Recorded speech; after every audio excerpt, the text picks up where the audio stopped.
Utilizado por frameworks como TypeORM, TypeGraphQL, Nest.js, Vue e Angular, os decorators eles nasceram com uma missão: dar poder para as nossas classes. Mas afinal, o que são decorators? Por que a gente precisa dele? Ou melhor, como que a gente constrói os nossos próprios decorators? É isso que tu vai descobrir nesse vídeo aqui. Bora pro vídeo!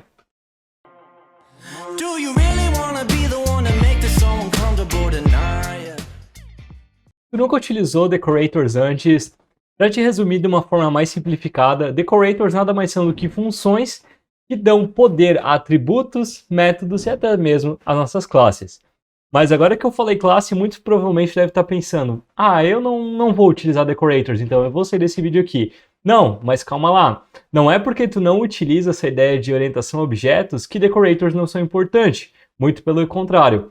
Anota esse conhecimento lá dentro da tua caixinha, porque eu tenho certeza que tu vai utilizar decorators ainda na tua carreira. Se tu nunca utilizou decorators antes, deixa eu te dar um exemplo. Imagina que a gente tem uma classe, por exemplo, uma classe de usuário. A gente quer definir um model de usuários, certo? E aí uns usuários vão pensar, um usuário ele vai ter um nome e um e-mail, beleza? Nesse nome a gente quer definir um min length. Então a gente quer dizer que, por exemplo, o tamanho mínimo do nome do usuário tem que ter no mínimo 3 caracteres. É isso que a gente faria utilizando decorators. Então a gente colocaria o nosso min length utilizando a sintaxe do arroba e colocaria entre parênteses 3 para dizer que a gente quer no mínimo 3 caracteres. Mas agora que a gente entendeu um pouquinho de como que os decorators funcionam e o que são, vamos codar, vamos entender na prática como que isso funciona. Vem comigo aqui para o código. Bom, eu já estou aqui dentro da minha pasta onde a gente vai guardar esse projeto e eu vou criar a minha pasta app, certo? Aqui dentro da minha pasta app, eu vou dar um yarn init-y e eu também vou instalar, então eu vou dar um yarn add no meu TS Node.dev e também no meu TypeScript, como dependência de desenvolvimento.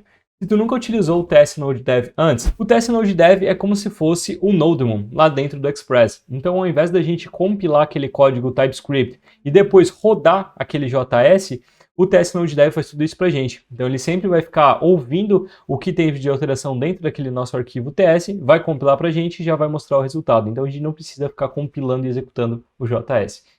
Agora ele já instalou aqui, então eu vou abrir esse projeto lá dentro do VS Code, certo? Deixa eu só arrumar aqui para ti poder ver melhor a minha tela, né? Então muito pequena e assim fica muito grande, certo? Então vamos arrumar aqui certinho. Agora sim, arrumamos, beleza? E, opa, acabei abrindo o cara errado e eu acabei instalando no lugar errado também. Bom, deixa eu entrar dentro da minha pasta aqui, eu tinha esquecido de entrar dentro da minha pasta, né? Então deixa eu dar um yarn init-y e daí dar um yarn add novamente. Então, agora sim, deixa ele instalar aqui rapidinho, acabei instalando na pasta errada, normal, mas já instalou. Então agora a gente pode abrir dentro do VS Code no projeto certo, né? Deixa eu arrumar aqui agora. E agora sim, fechou? Aqui dentro eu vou criar uma nova pasta que eu vou chamar de source. E dentro de source eu vou criar um app.ts. Só que aqui a gente tem que fazer um ponto. Apesar de ser bastante utilizado por aqueles frameworks que eu te falei anteriormente, como por exemplo Angular, Vue, o TypeGraphQL, o TypeORM e o Nest.js, os decorators ainda não são uma feature built-in dentro do JS. Isso quer dizer que não é uma feature que está pronta, digamos assim, para ser utilizada, não é uma feature do JS e também não é uma feature do TypeScript, certo? Então elas não foram lançadas ainda. Mas a gente pode utilizar, essa é a boa notícia. E como é que a gente utiliza? Para a gente utilizar, basta a gente habilitar essa função lá dentro do tsconfig, certo? Então vamos fazer isso daqui agora. Só que antes da gente fazer, a gente precisa rodar o yarn tsc, né? Então vamos dar um yarn tsc -init para ele criar o nosso tsconfig.json. E aqui dentro a gente vai buscar por Experimental Decorators, que está até aqui, ó. Aí a gente vem aqui e descomenta essa linha. Agora sim a gente vai ter o poder de utilizar os decorators, certo? Nosso projeto está pronto, né? A gente só precisa agora configurar o nosso script para dizer que realmente está pronto. Então deixa eu criar um script aqui, ó, como dev, e aí eu vou botar o meu TS Node dev, --respawn, --transpile only, e a pasta onde ele está, então source app.ts, ok? Então, fechou. Só deixa eu confirmar se esse respawn tá certo. Tá certinho, né? Então, fechou. Vamos criar então o nosso primeiro exemplo aqui, né? Vamos pensar num exemplo simples. Vamos criar uma classe, que eu vou chamar ela de... deixa eu pensar. Vamos criar uma classe aqui API. Vamos criar uma classe chamada de API? Pode ser API. Vamos criar uma classe chamada de API, certo? E toda vez que essa classe for instanciada, então vamos dar um const API vai ser igual ao new API, ok?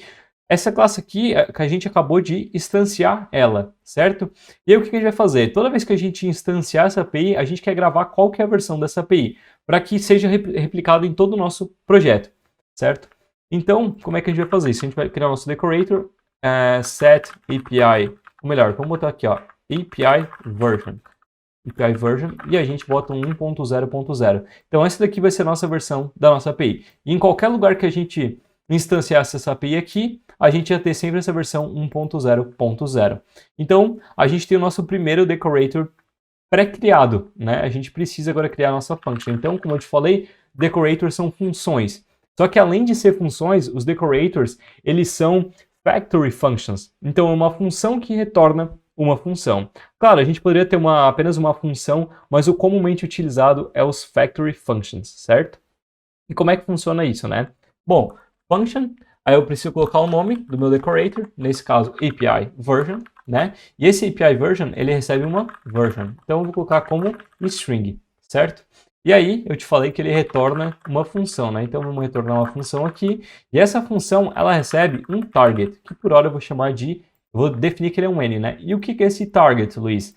Cara, o target é esse carinha aqui, ó. É o construtor da nossa classe. Vamos dar um console log para a gente ver? Console log desse nosso target. E vamos rodar o nosso yarn dev para a gente ver o que acontece aqui. Olha lá, a gente viu que o nosso target é uma class API. Viu? Esse target é o nosso constructor da nossa classe.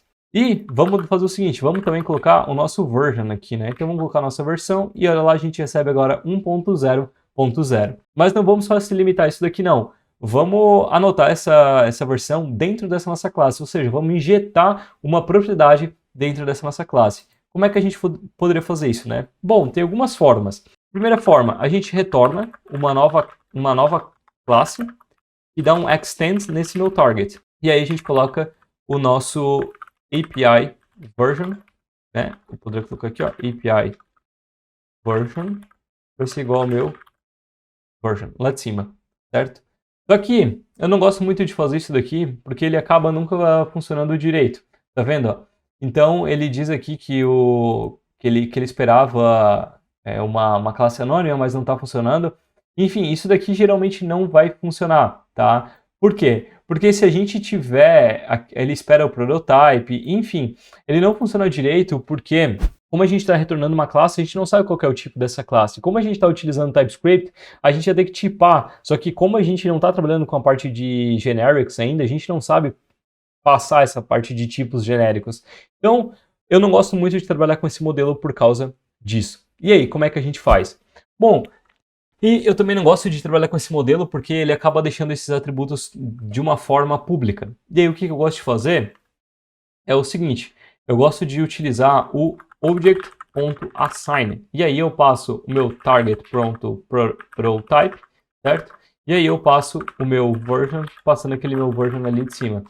Dessa forma, se a gente dá um console log no meu API, a gente vai ter uma classe sem nada, só que se a gente colocar um API.target, ou melhor, aqui é underscore, né? A gente vai receber, né, target, eu coloquei errado, é version.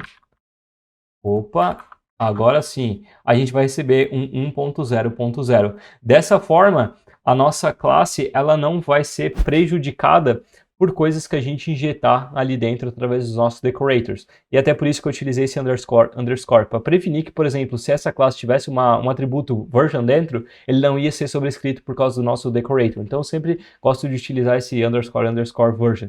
E a gente em outro lugar poderia capturar esse evento, ou melhor, capturar esse atributo novamente, certo? Então a gente criou um atributo que não é acessível se a gente desse um console log nessa nossa classe. A gente nem ia saber que esse atributo está ali, né? Então, agora a gente já criou o nosso primeiro decorator e a gente já entendeu como que funciona os decorators, né? E, cara, com isso daqui, tu já tem o poder para fazer muita coisa mesmo. Mas não vamos se limitar só a isso daqui não, então deixa eu fazer o seguinte. A gente tem esse nosso primeiro decorator, tá? Mas eu vou remover ele certo? Ou melhor, na verdade eu vou deixar tudo isso aqui comentado. E vamos pensar no seguinte, vamos pensar numa outra estrutura aqui. Vamos criar um exemplo. Imagina o seguinte, a gente está trabalhando numa aplicação, e essa aplicação é um framework GraphQL. E a gente tem uma missão. A gente precisa criar uma classe de types. Ou seja, a gente precisa criar os decorators que vão dar poderes para as nossas classes de types. Luiz, como assim? Bom, se tu nunca utilizou o GraphQL antes, lá dentro do GraphQL, a gente tem os nossos types. Pense nos types como se fossem os models. Então, eles vão representar o nosso banco. Eles vão ser a fonte de verdade do nosso banco. Então, a gente utiliza aquela palavra reservada type, bota o nome do nosso type, e ali dentro a gente define quais vão ser os atributos desse nosso type. Nome, e-mail e por aí vai, certo? Então, a nossa missão é criar um decorator que cria esse object type, esse type para a gente. Então, vamos primeiramente criar esse decorator. A gente tem mais uma missão para construir juntos, mas vamos primeiro construir esse nosso type, esse nosso decorator de object type para a gente injetar dentro da nossa classe o nome do nosso type, o nome que vai estar dentro da nossa classe, e depois a gente vai ter uma outra missão e aí a gente vai conhecer outro tipo de decorator. Então vamos criar uma classe que eu vou chamar de user, certo? E aqui em cima, como eu te falei, então, eu vou ter um object type. Esse vai ser o nome do nosso decorator, né? E ele vai receber um user, ou seja, qual que vai ser o nome desse nosso type. Então a gente espera que a gente esteja construído algo nesse tipo aqui, ó, type user, e aqui dentro a gente vai ter, por exemplo, name, que vai ser uma string, certo? Aí depois a gente teria um e-mail, que vai ser uma string também, certo? Então, seguiria mais ou menos nesse modelo aqui. Então, a nossa ideia é, primeiramente, criar esse decorator que injeta esse type, né? Esse nome desse nosso type para dentro dessa nossa classe. Então, vamos criar essa nossa function aqui, ó, object type. Ele vai receber um name, que vai ser uma string, e ele vai retornar aquela nossa função padrãozeira, né? E aí eu vou dar um object.assign, eu vou até copiar aqui de cima para ficar mais rápido. Vou dar um object.assign do nosso target pronto prototype, e aí eu passo o meu name, certo? E agora quando a gente for injetar, ou melhor, quando a gente for instanciar essa nossa classe de user, vamos fazer isso aqui. Vamos fazer isso daqui. Vamos dar um new user, e se a gente der um console log agora no nosso user, a gente vai ver que nosso name, vamos ver, aqui a gente faltou passar o escopo da arrow function, mas agora se a gente der um console log, a gente vai ter user, certo?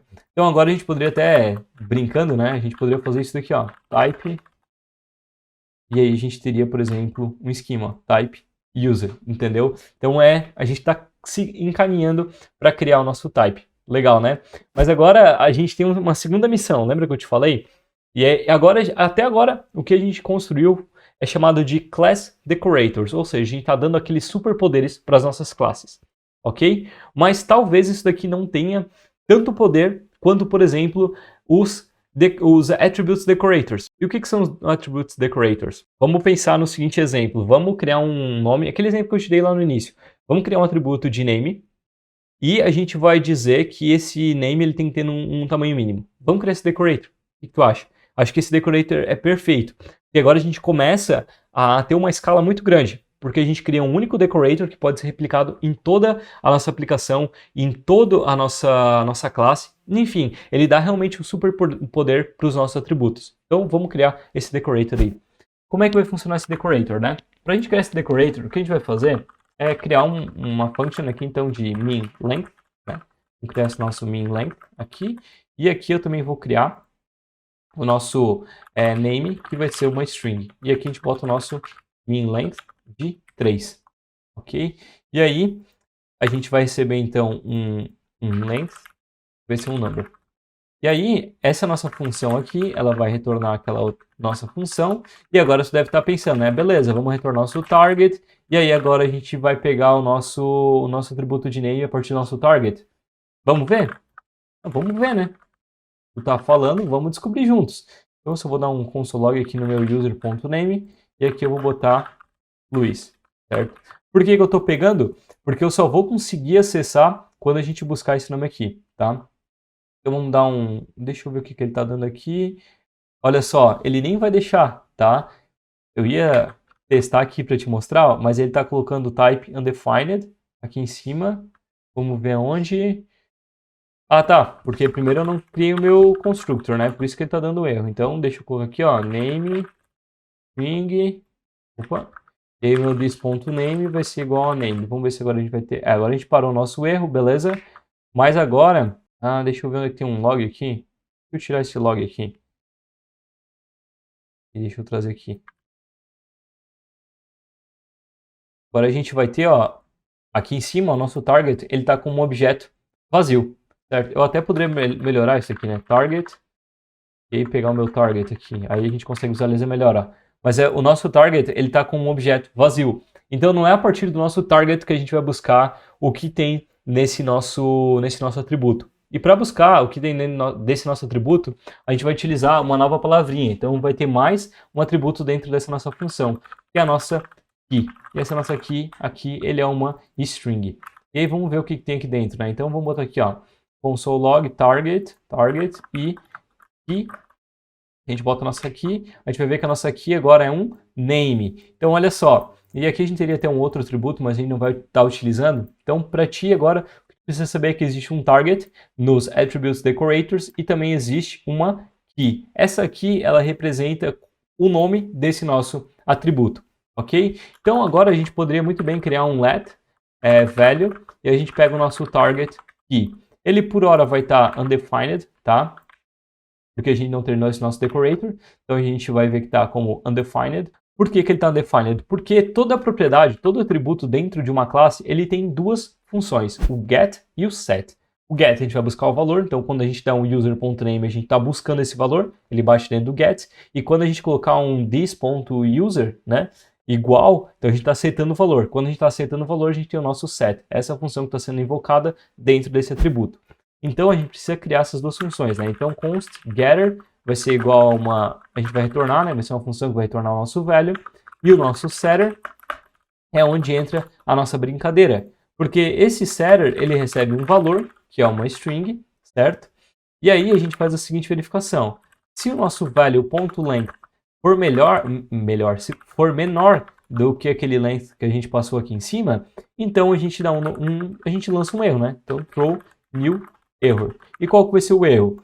Bom, aqui a gente espera que tenha um tamanho mínimo, né? Então eu vou colocar o seguinte, ó, expect que, ou seja, espera que o nome, certo, tenha um tamanho 3, por exemplo.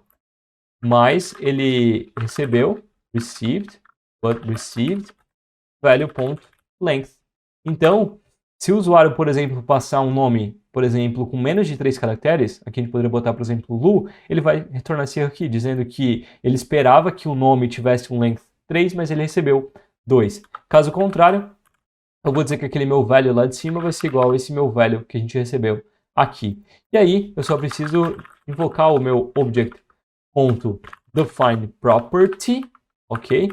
Target, key, e aí a gente passa o nosso get como getter e o nosso set como setter. E aqui a gente poderia passar outras coisas, como por exemplo o configurable como true, para dizer que se a gente quisesse invocar novamente o object.defineProperty, a gente poderia. E agora se a gente salvar isso daqui, a gente não tem erro algum, porque a gente está passando um nome com 4 caracteres. Vamos remover, vamos colocar 3. Funcionou, vamos botar 2. Opa! Agora a gente recebeu um erro. Por quê? Porque, que nem eu te falei, a gente esperava 3, mas recebemos 2 caracteres. Isso daqui, cara, escala num nível, assim, global, sabe? Quer ver? Eu vou botar um e-mail, que vai ser uma string, e aí eu espero que esse meu e-mail, ele tenha um min length de 15, por exemplo, né?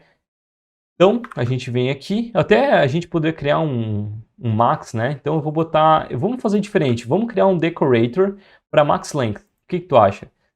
Ou a gente poderia, não, vamos replicar porque a gente se escrever para gravar, né? Então vamos criar aqui, vamos copiar praticamente a mesma coisa, então vai ser max. Aqui a gente só troca para maior e a gente bota que esse meu e-mail ele tem que ter no máximo 15 caracteres, certo? E aí a gente coloca o nosso e-mail aqui no nosso constructor, this.email vai ser igual ao meu e-mail, certo? E aqui a gente bota então o meu luiz@test.com. Agora ele vai continuar dando erro, por causa que a gente tem um decorator aqui dizendo que a gente precisa que tenha no mínimo 3, então vamos colocar Luiz, né? Beleza, passou. E o nosso e-mail também está passando. Então agora se a gente botar como o meu segundo nome, agora ele dá erro, porque ele espera que o e-mail tenha 15, mas ele recebeu 21. Isso aqui que é legal, porque a gente está apontando qual que é o atributo mesmo. Ó. Então a gente espera que o e-mail tenha 15, mas ele recebeu 21. E agora tu começou a entender o poder dos decorators, a gente deu muito poder para nossa classe. Agora a gente está anotando qual que é o nome daquele nosso type, e a gente tem dois decorators trabalhando em conjunto com essa classe para dizer, olha, o nosso nome tem que ter no mínimo 3, o nosso e-mail tem que ter no máximo 15 caracteres. Então, é isso daqui que são os decorators. Lembra lá no começo que eu te falei que se tu não utilizasse classe, talvez tu deveria segurar até aqui no final? Talvez não, tu tinha que segurar até aqui no final, porque não é porque tu não utiliza o padrão de orientação a objeto que tu não deve saber os decorators, porque isso daqui eu tenho certeza que uma hora tu vai esbarrar com isso aqui na tua vida, na tua carreira como desenvolvedor. E aí tu vai te lembrar desse vídeo aqui, eu tenho certeza que tu vai me agradecer futuramente, certo? Então, cara, se tu curtiu esse vídeo aqui, comenta aqui embaixo, isso me ajuda bastante. Deixa teu like aí, já desliza esse like e compartilha com aquele teu amigo, com aquela tua amiga que está estudando programação ou já está aí na carreira de programação, mas não conhece um decorator, certo? E a gente se vê no próximo vídeo. Valeu!